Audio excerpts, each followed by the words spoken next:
दी अगली डकलिंग। एक दफ़ा का जिक्र है, एक खेत में नदी किनारे एक मामा बतख अपने घोंसले में अंडों पे बैठी हुई थी।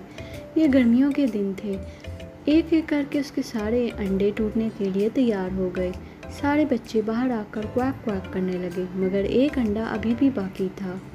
दादा बतख ने जब बच्चों के क्वाक क्वाक की आवाज़ सुनी तो वो मामा बतख के पास गया। मामा बतख ने उसे उस अंडे के बारे में बताया जो अभी टूटा नहीं था। दादा बतख ने सोचा कि ये अंडा शायद टर्की का अंडा है, क्योंकि ये बहुत बड़ा था।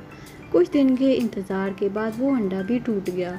मामा बतख ने देखा कि ये बच्चा दूसरे बच्चों से बहुत मुख्तलिफ है। वो बड़ा भी था और सफ़ेद भी और बदसूरत भी, मगर बतख को यकीन था कि ये बदल जाएगा और दूसरे बच्चों जैसा हो जाएगा। एक दिन मामा बतख बच्चे एक तालाब में नहाने गए। बदसूरत बच्चा दूसरे बच्चों की निस्बत अच्छा तैर रहा था। मामा बतख इस मामले में बहुत खुश थी। तैरने के बाद मामा बतख बच्चों को खेत में घुमाने ले गई। खेत के दूसरे जानवर ने जब बदसूरत बतख को देखा तो उसका बहुत मजाक उड़ाया। उन्होंने उसे बताया कि वो बदसूरत है और वो दूसरे बच्चों जैसा नहीं है। बदसूरत बतख बहुत उदास हो गई। माँ बतख को भी बहुत गुस्सा आया और वो दूसरे जानवरों को वहाँ से जाने का बोला और कहा कि इस बच्चे को अकेला छोड़ दो और जाकर अपना काम करो। माँ बतख ने उन्हें यह भी बताया कि इस बच्चे ने कितनी अच्छी तैराकी की और वो समझती है कि ये बच्चा भी कुछ दिनों में दूसरे बच्चों जैसा दिखना शुरू हो जाएगा। इसी तरह दिन गुजरते गए और माँ बतख की किसी ने एक ना सुनी। खेत के दूसरे जानवर अब तक बदसूरत बतख का मजाक उड़ाते थे। दूसरे बतख के बच्चे भी इससे अच्छा सलूक नहीं करते थे और उसके साथ बिल्कुल नहीं खेलते थे। बदसूरत बतख बहुत बुरा महसूस कर रही थी और बहुत उदास भी थी। वो खेत में मज़ीद नहीं रहना चाहती थी। एक रात वो खेत से भाग गई और बहुत लंबे रास्ते पर चलती गई और एक गदली सी जगह पर उसे नींद आ गई। अगली सुबह जब बतख उठी, उसने देखा कि कुछ जंगली बतखें उसे गौर से देख रही हैं। बदसूरत बतख ने उन बतखों से पूछा क्या वो उनके साथ रह सकता है।